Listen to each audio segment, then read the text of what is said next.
You're tuned in to the only all-sports talk network in the Middle East, IsraelSportsRadio.com.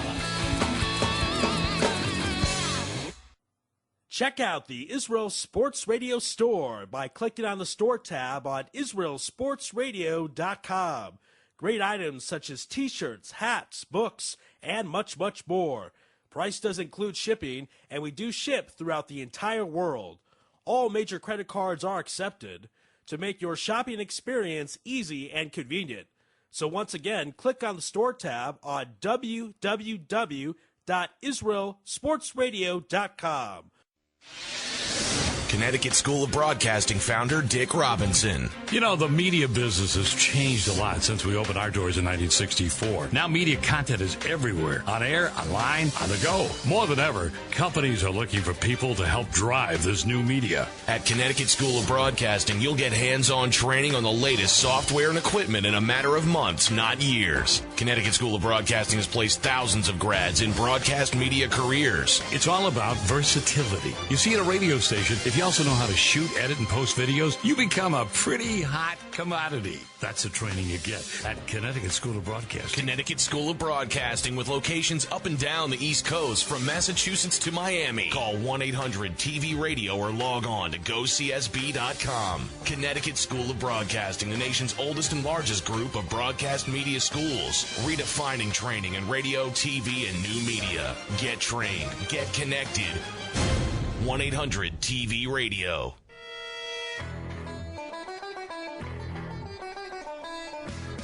Live from Studio C at the Cherry Hill campus for the Connecticut School of Broadcasting, it's All Noise Radio's Sports Talk with us. Down goes Frazier!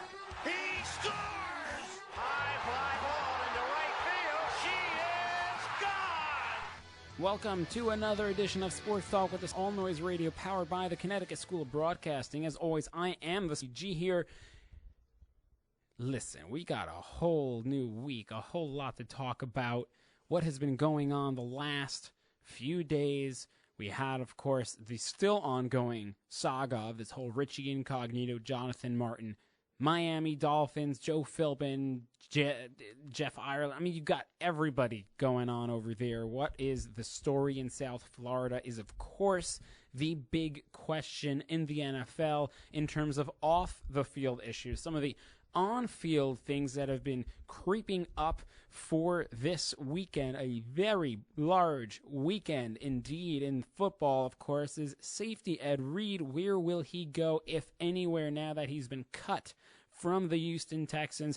Also, what is going to be expected to happen at Lincoln Financial Field on Sunday when the Eagles in Philadelphia host the Washington Redskins in a divisional matchup which is so large, so big, it's on everybody's mind here in Philadelphia because of everything that this matchup represents.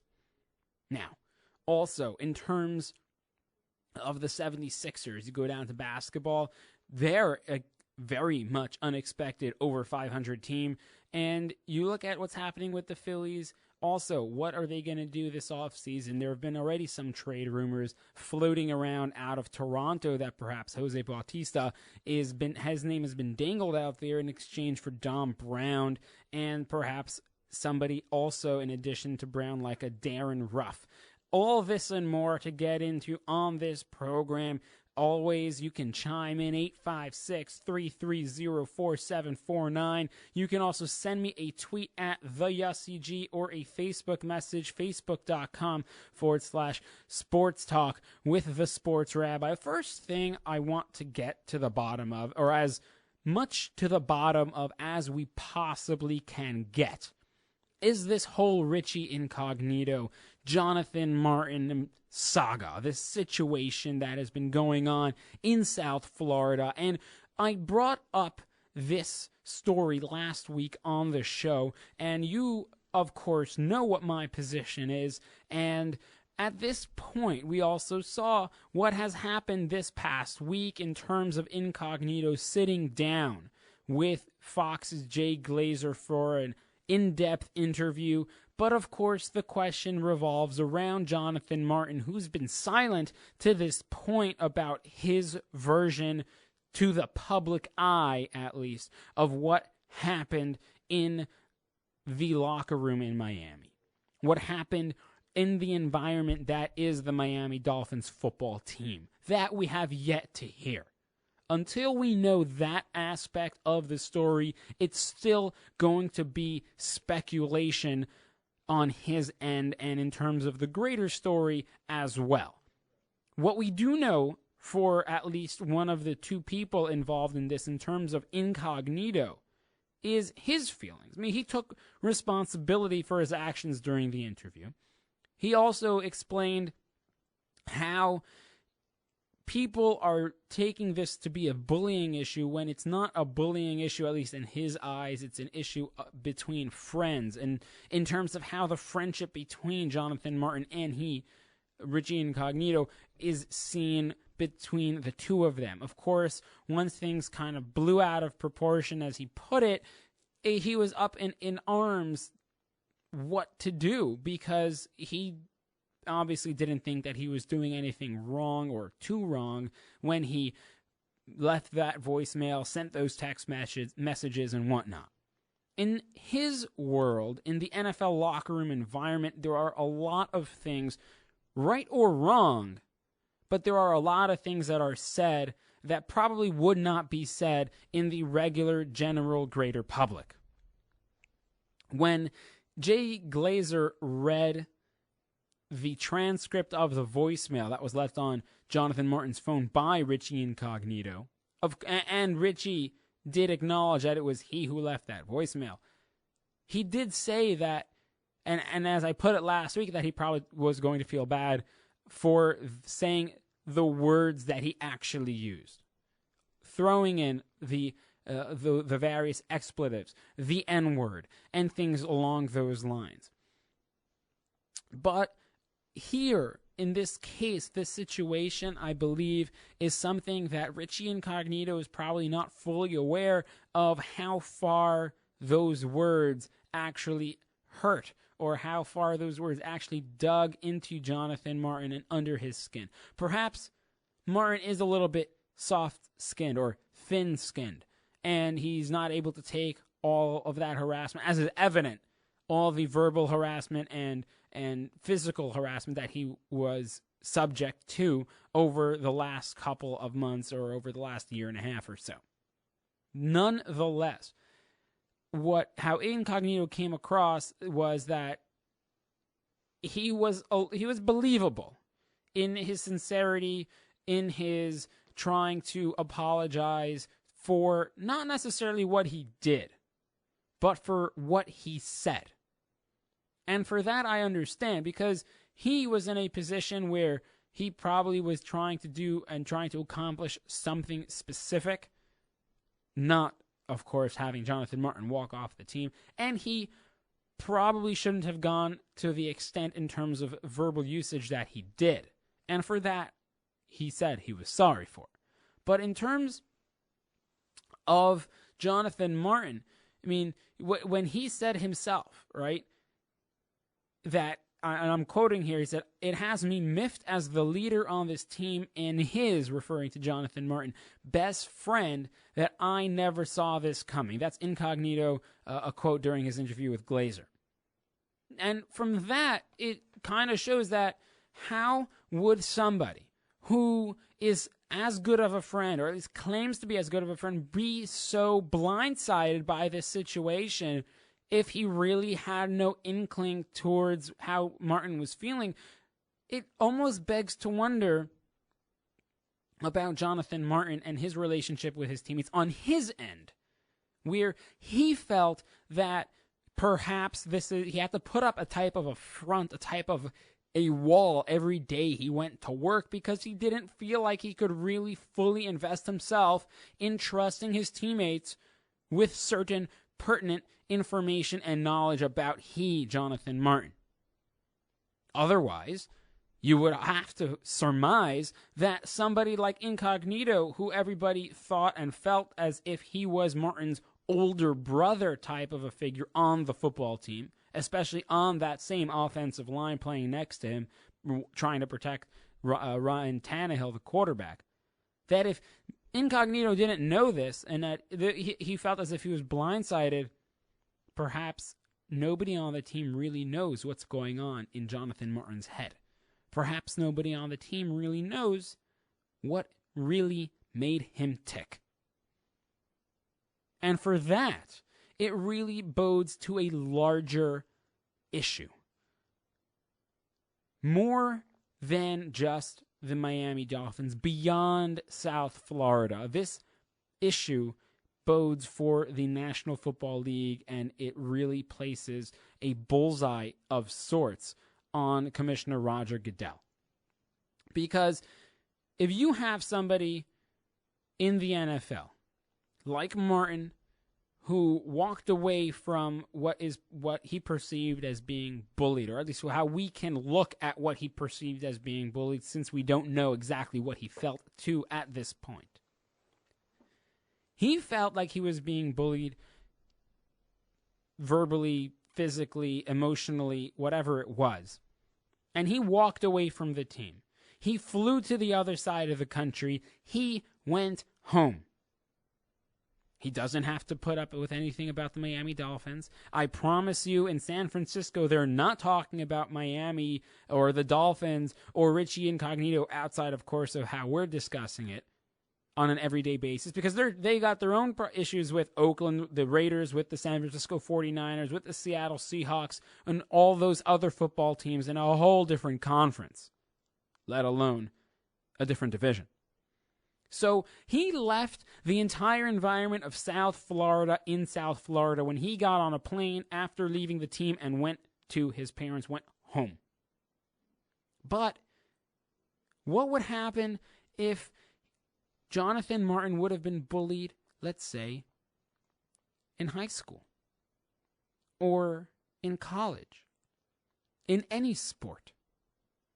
You can't quit football on those teams because somebody is tormenting you, whether it be verbally, physically, or hazing, or whatever goes for hazing these days.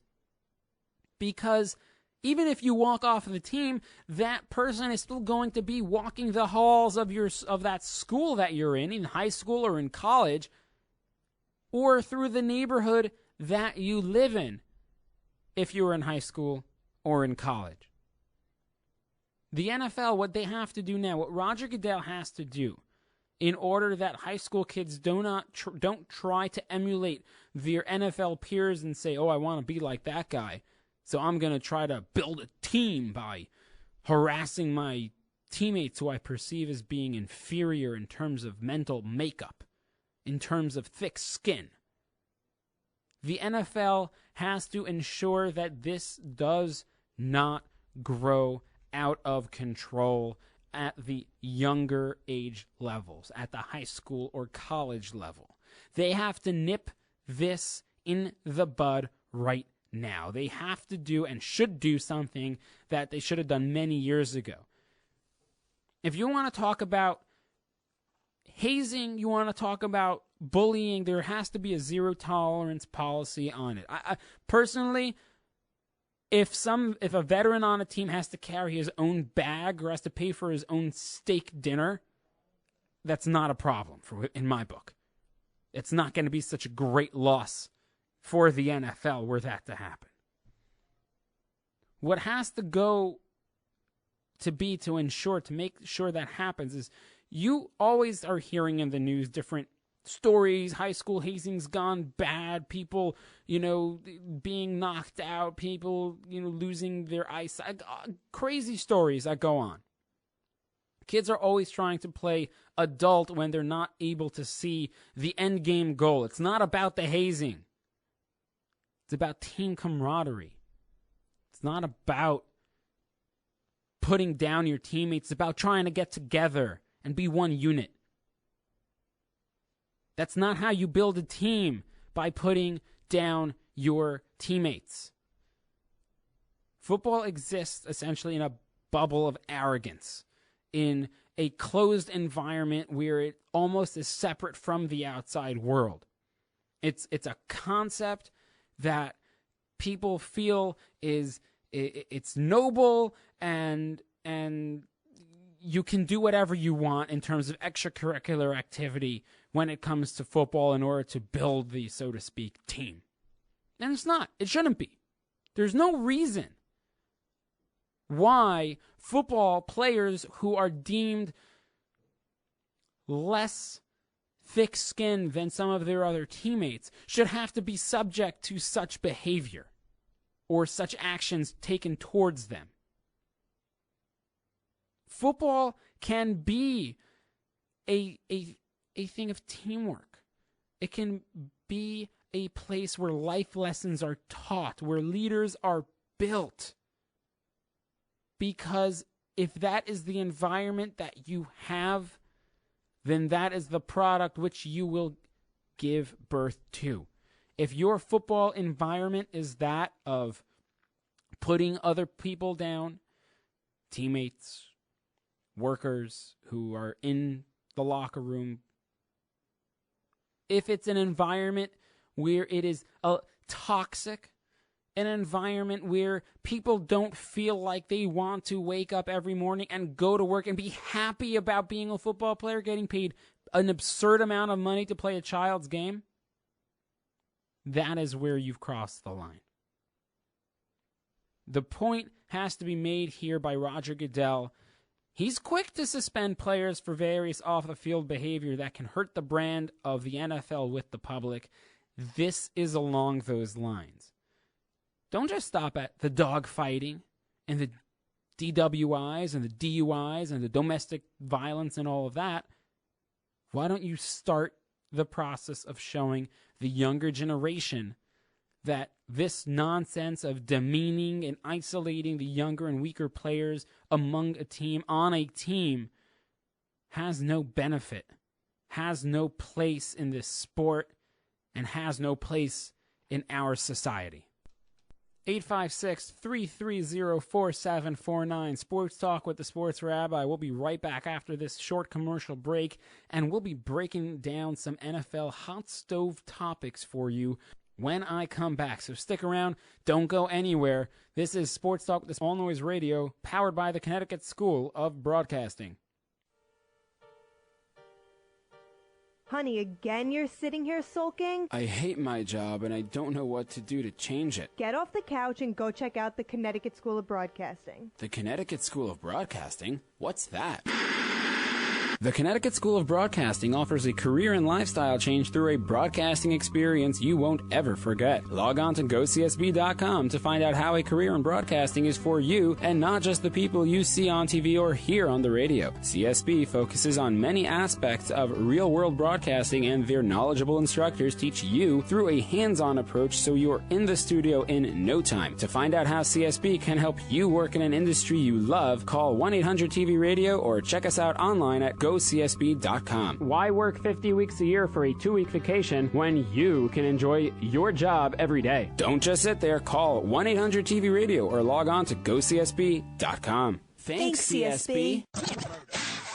Your computer is blowing up to the sounds of All Noise Radio, powered by the Connecticut School of Broadcasting. Welcome back. Sports Talk with All Noise Radio, powered by the Connecticut School of Broadcasting. As always, 856-330-4749 if you want to chime in on the conversation. Send me a text or tweet at me at the Yossi G, or send me a Facebook message, facebook.com, and search for Sports Talk. One of the hot stove topics for this week actually happened yesterday. In Houston, there were, of course, having issues the entire season. Matt Schaub and Arian Foster and all of that. Ed Reed is released from the team after criticizing the coaching staff after its most recent loss this past weekend.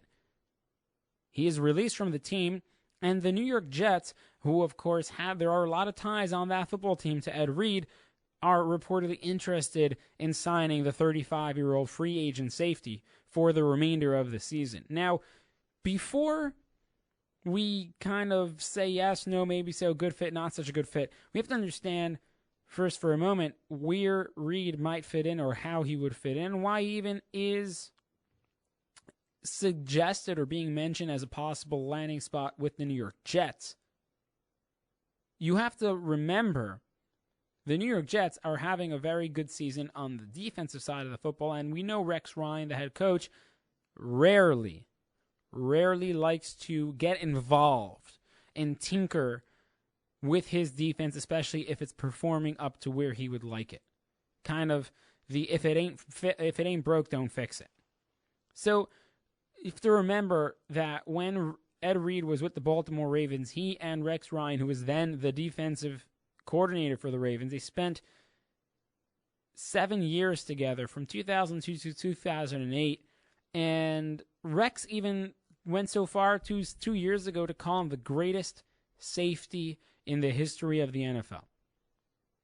But it's not Rex's team anymore. This is John Idzik's team, the GM, and Ryan, of course, had to allude to that when he was, talking to reporters, and he, of course, said that this decision of bringing Ed Reed or not bringing Ed Reed into the New York Jets football family, of course, is out of his hands, out of Rex's hands, because right now, a lot of those decisions, or most of the decisions, if not every one of them, in terms of the football field, who are going to be signing and things like that, all run through John Idzik's office.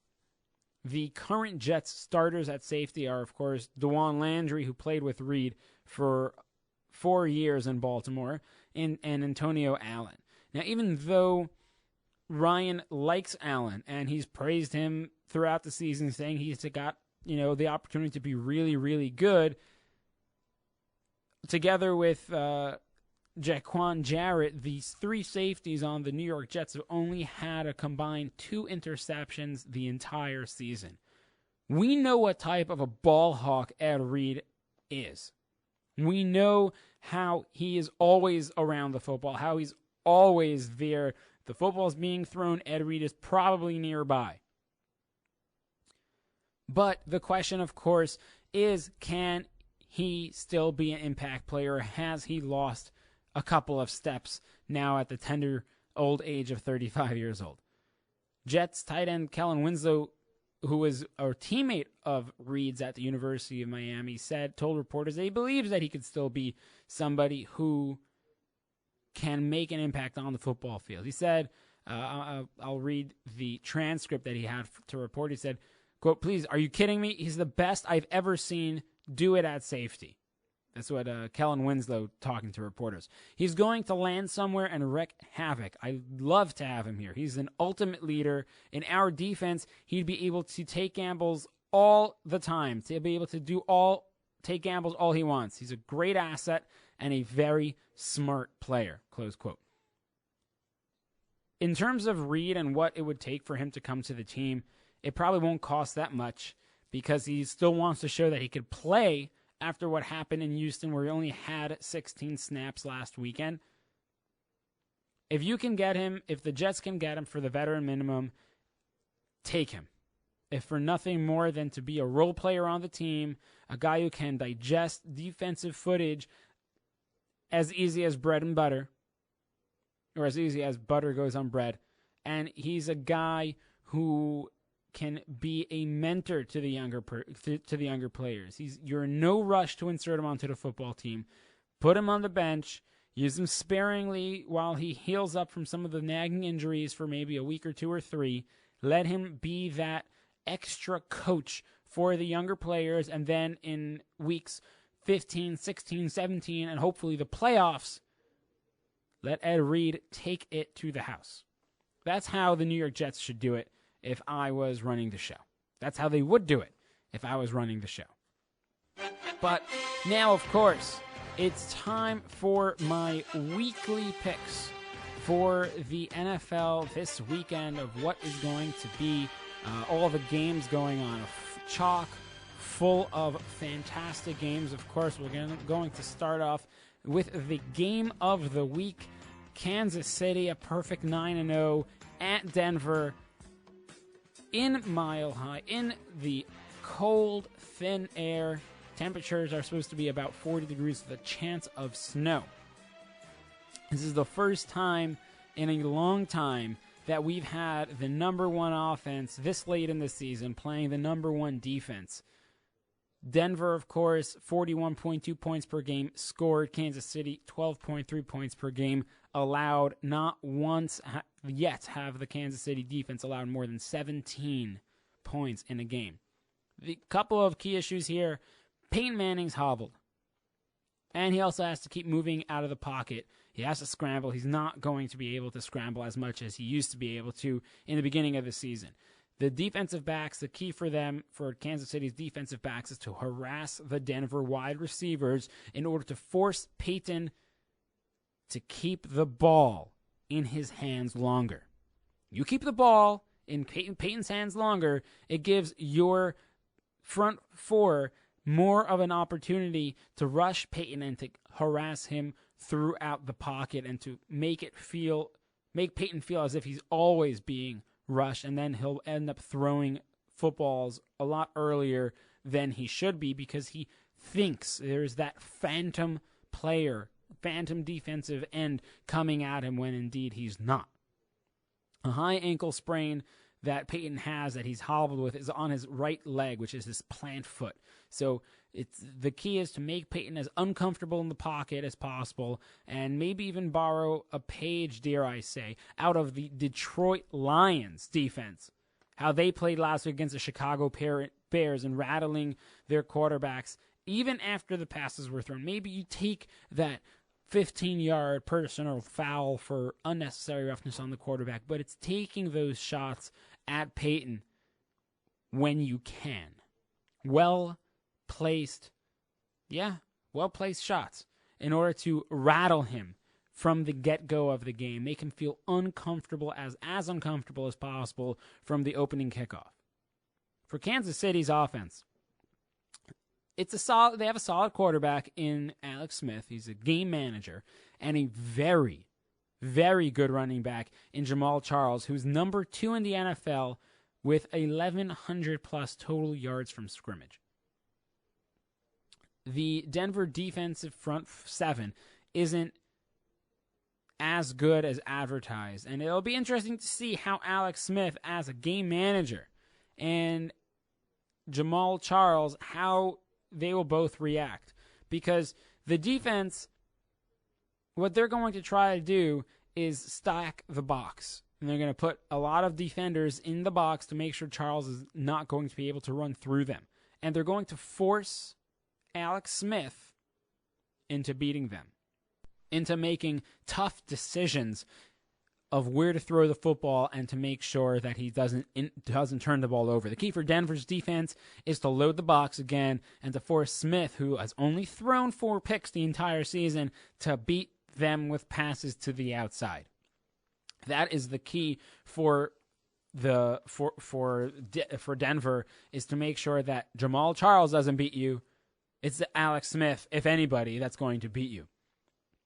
The Chiefs, though, when you look at the team, you think a 9-0 team would be favored. Yeah, on the road, so what? Big deal. No. They're still searching for respect, so much so that Las Vegas, even though, yes, they are a feel-good story after the 2-14 season last year, Las Vegas is still skeptical because they have the Broncos as an 8-point favorite. That comes from the Chiefs having a soft schedule.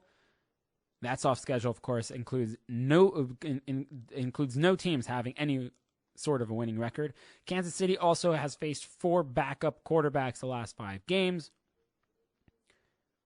But a win on Sunday night will legitimize this team taking a huge step forward towards winning the AFC West and putting a major dent in the Broncos' lofty postseason goals and preseason expectations.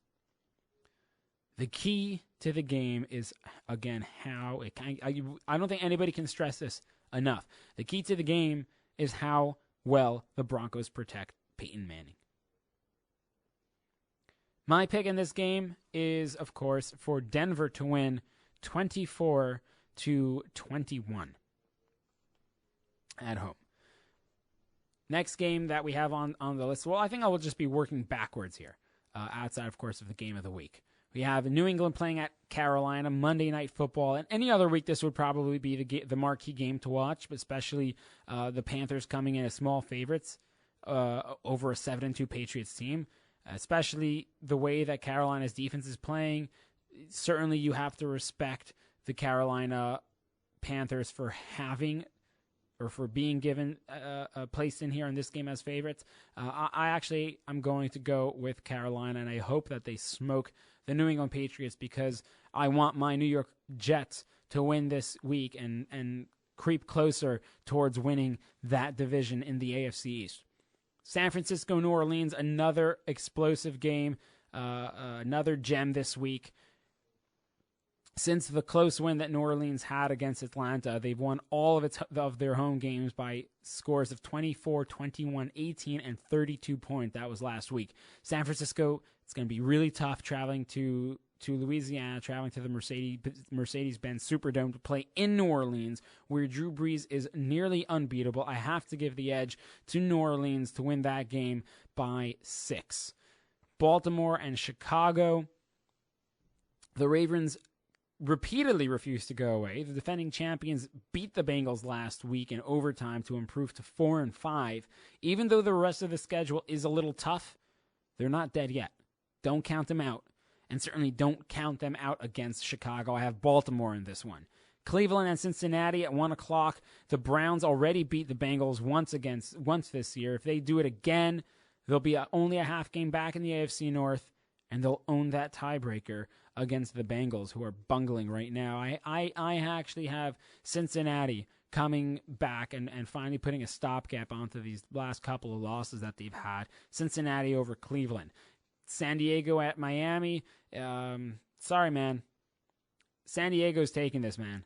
It's just the way it is. The AFC's 6th seed is wide open, and both these teams at 4-5. Miami's going to be in trouble after they lose to San Diego on Sunday for that last playoff spot. Tennessee and Indianapolis going on right now. The game lost a lot of luster after both teams really were handed losses last week. Tennessee lost to Jacksonville. Indianapolis got destroyed by the Rams 38-8. I think the Colts will bounce back against the Titans and we will see a lot of life out from them.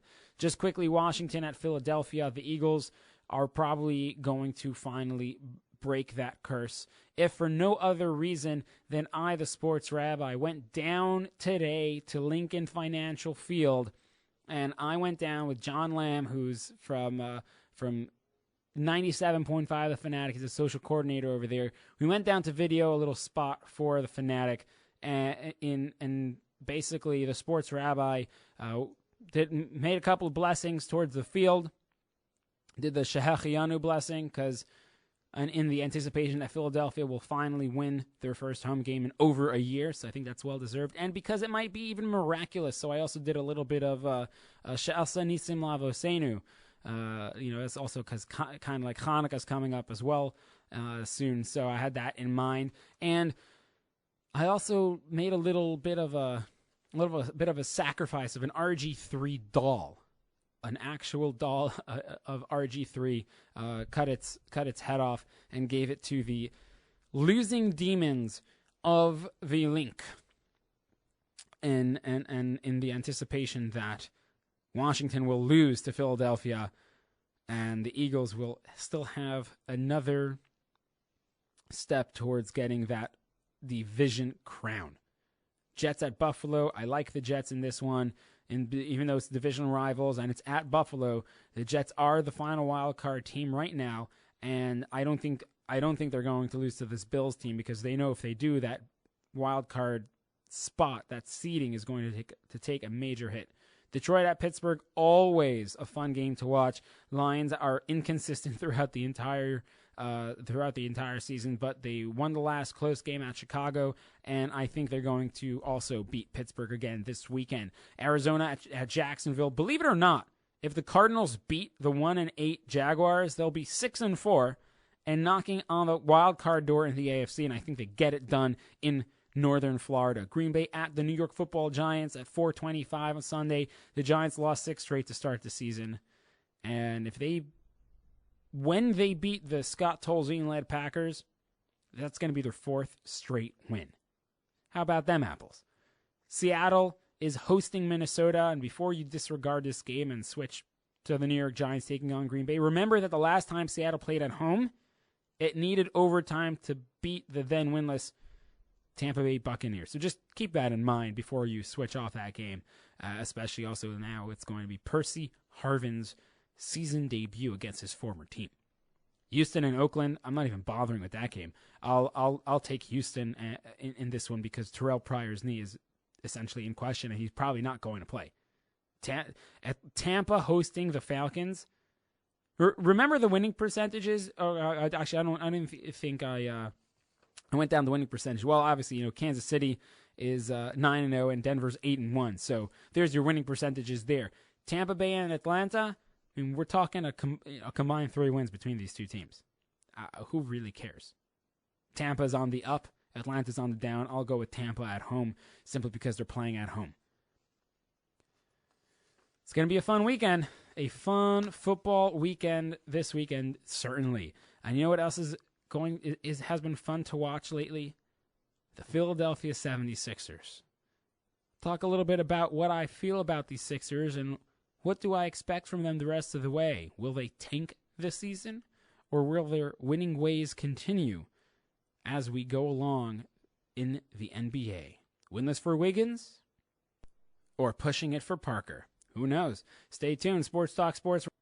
It's been 48 years Connecticut School of Broadcasting has helped place thousands of people, just like you, in exciting careers in radio, television, and the new media. At Connecticut School of Broadcasting, our hands-on approach is different. It's designed to have you spend less time in the classroom and more time in the studios. From the first day, you'll work with state-of-the-art equipment. Learn by doing from our team of industry professionals who come from their studios to ours. The best part about it, you'll learn it all in a matter of months, not years. Connecticut School of Broadcasting has a network of 12 campuses from Massachusetts to Miami. Remember, it's never too late to love what you do. So do what I did. Call 1-800-TV-RADIO. Step into the fast-paced world of the broadcast media. Day and evening classes begin soon. Connecticut School of Broadcasting. Get trained and get connected now. Call 1-800-TV-RADIO or log on to GoCSB.com. All Noise Radio. The noise you can't ignore. Welcome back, Sports Talk Noise Radio, powered by the Connecticut School of Broadcasting. As always, you can chime in 856-330-4749 or send me a tweet at the Yossi G or a text message facebook.com/Sports Talk with the Sports Rabbi. Now, I was getting a couple chimes in during the commercial break about what exactly it was that I did today for the Eagles at Lincoln Financial Field. What exactly was it? Well, so what I'm going to do after the show is I'm going to put the video, a link of the video. I'm going to have to find it on the Fanatic website. I'll put a link of that video online for everybody to be able to enjoy and see and experience the craziness that was today at Lincoln Financial Field. Actually, in front of Lincoln Financial Field, because they would probably have arrested me if I tried getting onto the field itself. But in terms of the, in terms of the Eagles, this really is turning into their division to lose because the Washington Redskins are a couple games back. They win today. They win on Sunday. And that's the hope here, is that after everything that I did, is that the Washington Redskins will lose to the Philadelphia Eagles. The Dallas Cowboys, even though they do own the tiebreaker right now, but Sean Lee, middle linebacker, he's out 3 to 4 weeks with a hamstring injury. DeMarcus Ware, he's essentially playing on one leg, and both Dallas injuries here on their defense is key in the NFL East battle between the Cowboys and the Philadelphia Eagles. That said, hopefully what was done today would be enough to propel the Philadelphia football team, together with its fan base, to the playoffs. Let's just hope.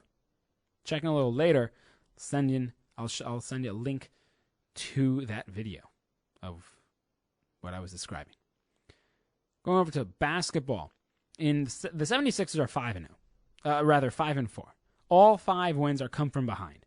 Last night, we saw Tony Roden's first start because Michael Carter-Williams was out with an injury. First career start, he gets a triple-double. That is the first time that has happened since the NBA-ABA merger since 1970.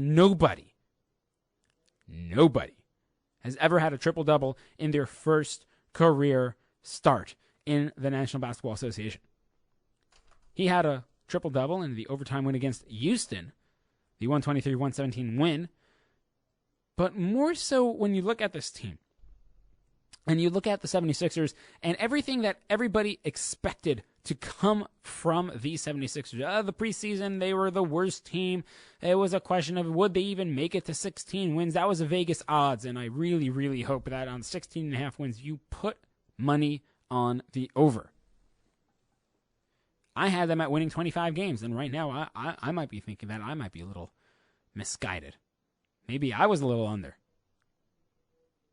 Maybe they'll even possibly make the playoffs? The playoffs? Don't talk about it. Playoffs? You kidding me? You're talking now about a team that everybody thought might even challenge the worst record ever to be posted in the NBA because they really have no legitimate starters on any other basketball team on the 76ers. The entire roster is made up of has-beens, never will-be's, and couldn't even dream of possibly being unless they were on the 76ers. And guess what? Right now, they've shocked the world, so much so that even their coach, Brett Brown, when he was asked in the post-game press conference last night if he's surprised by the start that his team has had, he said, yeah, I am, quite frankly. And I don't think anybody in their right mind would have thought that through 9 games, the 76ers would have a winning record. I certainly was not one of those. I don't think you were one of those either. The big thing with the 76ers now that they are going to really have to figure out, it's nice and dandy and fine and sweet and wonderful, and it's a feel-good story that the 76ers are winning at this point of the season. But what's going to happen comes the trade deadline. If the 76ers are still the team that is possibly, if they still are the team that they are right now, if the 76ers are still around 500, a game or two over 500, comes the trade deadline. Are they players in the trade deadline? Are they trading for players? Or are they trading away players? That is the big question. The question is, what would they want? What do you, the fans, want? Let me know, 856-330-4749, or send me a tweet at the SCG or Facebook.com and search for Sports Talk with the Sports Rabbi. Let me know your thoughts on this, because that's the question that a lot of people are soon going to be asking. I try to be a little bit ahead of the curve on things like this. But that will be the question a lot of individuals will be asking down the road in a few weeks, a couple months from now, once the trade deadline is hovering above us, the NBA trade deadline. What will the 76ers be doing? What do you want them to be doing? Do you want them to go to the postseason, possibly not really make so much noise, get knocked out probably in the first round, and you're still going to be stuck with a meddling team for the foreseeable future? Because this year's draft class is pretty chock full of people. I mean, you got some pretty good guys likely coming out, Andrew Wiggins, Jabari Parker, to name a couple. But is that where you want your team to go to build off of mediocrity? Or at that point in time, I think it might even be too late to start sucking, to start winning less for Wiggins or parking for Parker. I don't know what they would do, because no team wants to unpurposely suck. No team wants to unpurposely tank a season. Yeah, when you look at the 76ers and this whole we're building together, let's build this team, and you hear Brett Brown talk about a system. You rarely hear any head coach in the NBA talk about a system. That's something you hear in college. Talk about a system. We want to talk about a system about making a team together. Not something you hear in the NBA, not something we're used to hearing. But certainly, it's something that we respect. And if you, Brett Brown, have the entire city of Philadelphia tuned in and playing your fiddle in terms of buying into what you're trying to sell them, buying into this, let's build a team together, we're going to start from the bottom and work our way up. And it's a great idea, especially if everybody's bought into it. But if you win enough to qualify for the playoffs and then do nothing in the playoffs, now what? You get Nerlens Noel back, probably next year. Not going to see him this year. Brown has already said that Nerlens Noel is a total rebuild situation. I mean, reason for that simply is because the kid never took a shot at Kentucky that was farther than 17 feet away from the basket. And you're talking about somebody, a tall, lanky kid, 6'11", really thin, who looks to Kevin Garnett as his idol. And he wants to be like KG. He wants to be like Kevin Garnett. Well, if that's the case, you got to start making baskets outside of 17 feet. Because you know KG was a monster inside. But he could also hit from the outside as well. At Kentucky, all Noel was asked to do was to jump, dunk, rebound, block some shots, get down the court quickly, defend, and score easy baskets. So you know he's athletic, you know he's capable, you know he's gifted. But we don't know if he can actually score from outside of 17 feet because he's never even tried. With that said, it's something that Coach Brown has stated more than once that he's going to have to teach Nerlens Noel, and he knows that Nerlens is willing to learn. He said he's like a sponge. He wants to learn. He's wide-eyed, open-eyed. The tweaking that is going to have to happen with Noel is going to start, of course, with the free throws at the charity strike. You make free throws, that's eventually going to spill over into other facets of your game or other facets of improving your game. In this case, that of Nerlens Noel.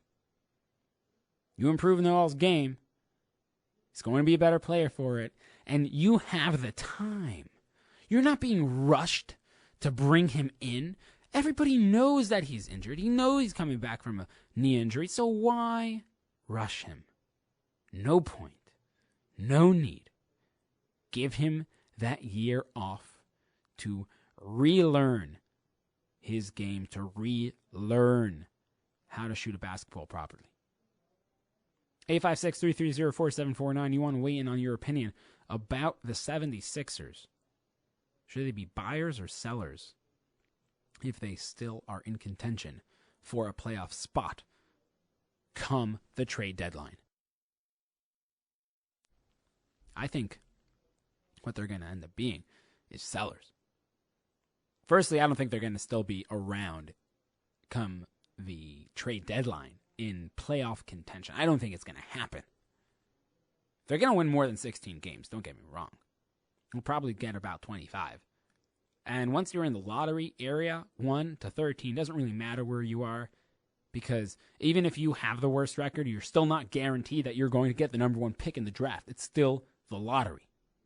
And my belief is all that you need is 1 ticket to win the lottery.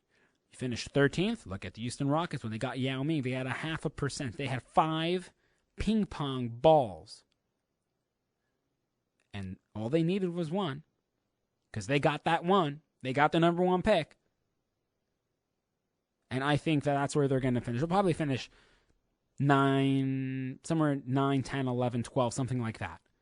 And they'll be within a 1.5% chance to probably a 10% chance of getting the number 1 pick.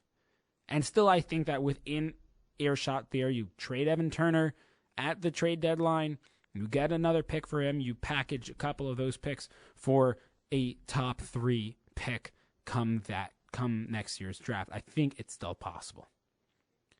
You're listening to Sports Talk Radio, powered by the Connecticut School of Broadcasting. Don't go anywhere, because when I come back, I'll talk a little Knicks and a little New York Rangers. Stay tuned, because I'm about to drop it like it's hot. You know, our jobs occupy more than half our waking hours. Shouldn't we be doing something we love? Call Connecticut School of Broadcasting at 1-800-TV-RADIO or log on to GoCSB.com.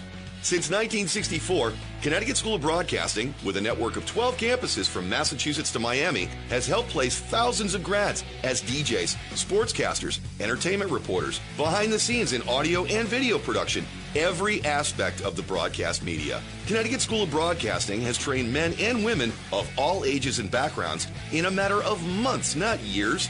Learn by doing from area radio and TV pros. Call 1-800-TV-RADIO or log on to GoCSB.com. Remember, it's never too late to love what you do. Day and evening classes begin soon. Get trained. Get connected now. Your computer is blowing up to the sounds of All Noise Radio, powered by the Connecticut School of Broadcasting. Welcome back. Radio powered by the Connecticut School of Broadcasting. As always, 856-330-4749. You want to jump in on the conversation, chime in, or you can text me at facebook.com, search for Sports Talk with a Sports Rabbi, or you can tweet at the Yossi G to get your opinions heard. And like I promised, we're still going a little here with the NBA. The Knicks are an interesting situation, sort of like the Nets. Both teams have been struggling. There have been a lot of expectations, preseason expectations for them. But right now, they have not been playing up to par. They haven't been playing up to where people thought that they would. Unlike how it's been going on in Philadelphia with the 76ers, where they're proving people wrong in the positive, the Knicks, and much like them, the Nets, are proving a lot of people in the negative. The Knicks went in last night into Atlanta. They had the usual turbulence that accompanied them. You had Iman Shumpert, probably the player on the team that has the most upside on the roster. All sort of trade rumors dangling around with his name.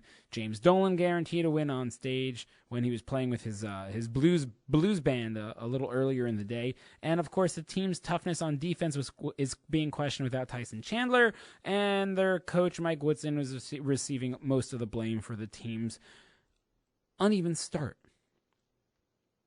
It would have been a lot of turmoil had the Knicks lost last night to the Atlanta Hawks. They led by 10 at halftime. They trailed by 6 in the fourth quarter, but they eventually clamped down on defense for a 4-point win. 95-91 was the final score. Carmelo had 40 minutes and only put forth 25 points to pace the Knicks. Bargnani, the forward that is a forward converted center, forward who's converted now to a center with Chandler sideline, a 7-foot guy from, who came onto the team from Toronto, had 20 points and a season high 11 rebounds for the team. But the question, of course, the biggest situation has been involving around Iman Shumpert, 23-year-old swingman, and Woodson really is going to have to sit this kid down and have a discussion with him about the trade talks and how the business of the NBA works, because Shumpert only scored 5 points. He had 9 assists and 4 steals, including 2 key ones in the fourth quarter, but we know that he can score more. We know he can play better than he has been, and that's a real big question now going on in New York, is what's going to end up being with Iman Shumpert. This is a kid who we know can play, and he's the kid who's got the biggest upside on your team. You want to talk about somebody who you could probably build a foundation around? I don't want to go so far as to say you can build a foundation around him, around Shumpert. But he's a kid who does a lot of the little things. Gets in your face. He's a ball hawk, on defense, kind of guarding. He can dribble. He can make plays, make passes. And he's young. So he's still teachable. If you're going to trade him away, you better get a lot back. I don't want any of these silly trades that we know the Knicks to have been to have gone through in the past, and everybody knows how I felt about and still feel about the whole Carmelo trade. Truthfully, I would like them not to trade Shumpert, but if they're going to, they better get back plenty in return. staying in the Garden, but switching around the sports. The New York Rangers. The New York Rangers really had a good game. Most recently, I mean, they've been playing pretty well. They lost to the Devils Tuesday night at MSG, but the Rangers coach Alain Vigneault has been tinkering daily to carve some sort of an identity for his team. The best move that he's done thus far in the young season is probably a move nobody saw, nobody predicted in September. Derek Stepan, last year's leading scorer, was holding out in the preseason. Chris Kreider and Matt Zuccarello, both wingers, were vying for roster spots. And suddenly that line has provided the largest offensive boost for the Rangers, who have been surging up until they met and lost to the Devils. They had won up until that point 6 out of the last 7, so now it's 6 out of the last 8, and are at the 500. Before they played the Devils, they were above 500 for the first time this season. And since Kreider's recall from Hartford last month, he's been really playing and using his combination of size and skill and speed that the Rangers really saw that he could provide when they selected him in the first round of the 2009 NHL draft. Zuccarello, as many people know, the little Norwegian, 5'7", 5'6", something along that line. But I really think he's short. I mean, I interviewed him in the locker room. I would really put him at like 5'3". But hey, that's hockey for you. So Gift officially listed at 5'7". He has really struggled, or he had really struggled to find his true role under John Tortorella. But now he was averaging a point a game going into the game against the Devils. 9 points in the last 9 games, 2 goals and 7 assists. And he really has been coming into his own. And what really is nice for the New York Rangers is that they're at a point where, even though they did struggle early in the season, only 15 goals in the first 10 games, 9 of which were on the road before they finally came home after their 9-game road trip to which they opened up the season. They have 24 goals in their last 7 games up until the Devils game. And they had only allowed during that span 2 goals or less in 9 of those last 10 contests that they played, 9 of those last 10 games that they played. When I look at the Rangers and I look at what has made them so successful the last month or so of the season, I really will say it's because the lineup has had the return of Carl Hagelin and Ryan Callahan, who both skate with a re-energized center in Brad Richards, and 2 really top units, 2 top lines excelling, gives Vigneault really an avenue that he didn't think he was going to have. And once Rick Nash eventually returns, and he's been out with a concussion since the beginning of October, but he has been skating in practice. Once Rick Nash returns to the ice, it's going to put Vigneault in a tough position as to who does he send down, where does he move players around. And any coach will tell you that they'd much rather be put into that position where they don't have to rush anybody back, and they don't have to overplay somebody, and they don't have to do something with a player that they don't feel comfortable with doing. They'd much rather be in a position where they have too many weapons and they have to figure something out. Once Nash comes back, you're really going to see this team, I think, take it to the next level. But until then, you have these guys. You have Kreider, you have Zuccarello, you have Stepan.